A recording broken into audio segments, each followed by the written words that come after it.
स्वामी समर्थ. नमस्ते. ज्योतिष kitchen and रेसिपीमध्ये आपले सगळ्यांचे मी अगदी खूप खूप खूप मनापासून स्वागत करते. आज मी मस्त अशी चमचमीत पारंपरिक पद्धतीने काजू बटाट्याची भाजी बनवते आहे, मालवणी पद्धतीमध्ये. त्यासाठी बघा इथे मी काजू घेतलेत आणि हे बटाटा घेतलाय. सगळ्यात पहिले काजू भिजत घालते, मी एका भांड्यामध्ये काढून घेते. मी इथे काजू एका भांड्यात काढून घेतले. तोपर्यंत मी पाणी गरम करून घेतलंय, कारण त्याचा डीग निघाला नाहीये, फक्त कापून ठेवलेत ना. गरम गरम पाणी घालते, झाकण ठेवते आणि थोडा वेळ मी झाकून ठेवून देते असे, तोपर्यंत भिजले जाईल. त्याची सालं काढायची, सालं निघायसाठी. इथे थोडा वेळ झाकण ठेवलं आणि मी तोपर्यंत मसाला काढून घेते. मसाला काढण्यासाठी मी ते गॅसवर तवा ठेवलाय आणि गॅस चालू केलाय. थोडंसं तेल घालून घेते, एकदम पाव चमचा एवढंच तेल घातलंय. त्यामध्ये इथे मी 2 कांदे चिरून घेतले आहेत, पातळ असे लांबट. ते कांदे घालून घेते. ही पारंपरिक पद्धतीनेच भाजी छान वाटते, आम्हाला तर तशीच आवडते. कांदा हलकासा आता लाल करून घेते. गॅस मी मध्यम ठेवलाय. आता थोडासा कांदा हलकासा लाल झालाय, भाजला गेलाय. त्याच्यामध्ये मी आता लसूणच्या पाकळ्या घालते.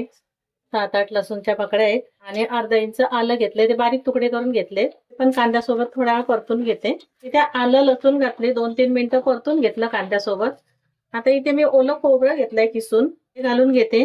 मी कांदा काढून नंतर खोबरं भाजून घेतलं ना तरी चालेल, पण मी त्यातच भाजते, कारण कांदा अजून कच्चा आहे, भाजायचा आहे. दोन्ही एकसाथ भाजलं जाईल, गॅसची पण बचत होईल ना आपल्या. त्यामुळे मी कांद्यासोबतच आता खोबरं पण भाजून घेते. खोबरं घातलं आणि कांद्यासोबत असं भाजून घेतलंय. छान असं खोबरं पण भाजलं गेलंय आणि कांदा पण भाजला गेलाय. त्याच्यामुळे थोडासा कांदा कच्चा असताना खोबरं घालून घ्यायचं आणि असं भाजून घ्यायचं. वेगळं वेगळं भाजून घेतलं तरीही चालेल. ते आता हे खोबरं कांदा भाजलं गेलाय. मी आता गॅस बंद करते आणि हे ताटामध्ये काढून थंड करून घेते. तोपर्यंत बघूया आपण काजू किती भिजले आहेत. त्या गरम पाण्यामध्ये घालून ठेवले आहेत. गॅस बंद केला आणि थंड करून घेते. वाटून पण घेते मी थंड करून.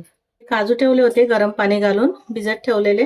गरम आहे पाणी, थोडं पाणी काढून घेते, कारण ते हाताला चटका बसतोय, अजून थंड झालं नाहीये. पाणी काढून घेतलंय, त्यातच राहिलं ना तरी चालेल. आता हे भिजले गेलेत बघा, साल व्यवस्थित निघतात आहेत तसे. आणि ओले काजू आहेत ना, सुके नाहीयेत, त्याच्यामुळे ते साल काय लगेच निघतात, असं टाइम नाही लागत. साल काढून आहे ना परत 2-3 वेळा गरम पाण्याने मी धुवून घेणार आहे, कारण सगळं डीक निघायला पाहिजे, नाही तर ते तोंडाला लागेल. मी आता हे सोलून घेते आणि परत मी धुवून घेते गरम पाण्यानेच 3 वेळा. कच्चे खायला पण छान वाटतात आहे काजू, धुतल्यानंतर वाटतात. मी ते मसाला वाटून घेतलाय. जेवढं पाहिजे तेवढं वाटून घ्यायचं, नको असेल ना मग तसं डब्यात भरून ठेवायचं. वाटण नाही, असं वाटून नाही घ्यायचं, असं ठेवून द्यायचं जास्त वाटलं तर. मला जेवढं पाहिजे तेवढं मी वाटून घेतलंय, ते थोडं बाजूला ठेवते. इथे काजू पण मी धुवून घेतलेत, पाण्यातच ठेवलेले. परत हा बटाटा घेतलाय, 2 बटाटे घेतलेत मी, साल काढली नाहीयेत. सालासकटच घालायचे, असे चांगले वाटतात हे भाजी. काजूच्या भाजीमध्ये सालासहित तर स्वच्छ धुवून घ्यायचं, असं माती वगैरे असेल मग त्याच्यामुळे थोडं वेळ भिजत ठेवायचे. असे बटाटे स्वच्छ धुवायचे आणि नंतर अशा मोठ्या मोठ्या फोडी करून घ्यायच्या. आता आपण हे भाजी फोडणीला घालायला घेते मी. म्हणजे थोड्याशा मोठ्याच फोडी ठेवायचं, असं काय असेल ना काळं तर नकाने काढून असं कोसुरीने वगैरे काढून घ्यायचं. आता मी भाजी फोडणीला घालायला घेते. भाजी बनवायसाठी मी ते गॅसवर कढई ठेवली आहे, त्यामध्ये तेल घालून घेते. 1-2 चमचे. इथे तेल गरम झालंय, अर्धा कांदा कापून घेतलाय, तो घालून घेतलाय. कांदा हलकासा लाल करून घ्यायचे. इथे तर कांदा हलकासा लाल झालाय. तेल तुम्हाला जास्त आवडत असेल ना तर तुम्ही तेल जास्त घालून घ्या. इथे मी मालवणी मसाला घेतलाय, आता मालवणी मसाला घालून घेते 2 चमचे एवढं. तुमच्याकडे मालवणी मसाला नसेल तर तुम्ही मसाला घालून घ्या, लाल तिखट. आणि मी इथे थोडीशी हळद घातले, मिक्स करते. मसाले जळू नये त्याच्यामुळे 1 चमचाभर मी असं पाणी घालून घेते आणि रंग पण छान येतो त्याच्यामुळे. इथे आता थोडंसं मसाला परतून घेतला. काजू आणि बटाटा ते घालून घेते, चांगलं परतून घ्यायचं व्यवस्थित. असं मीठ घालून घेते मी आताच, एवढं भाजीला लागणार तेवढं अंदाजाने घालायचं.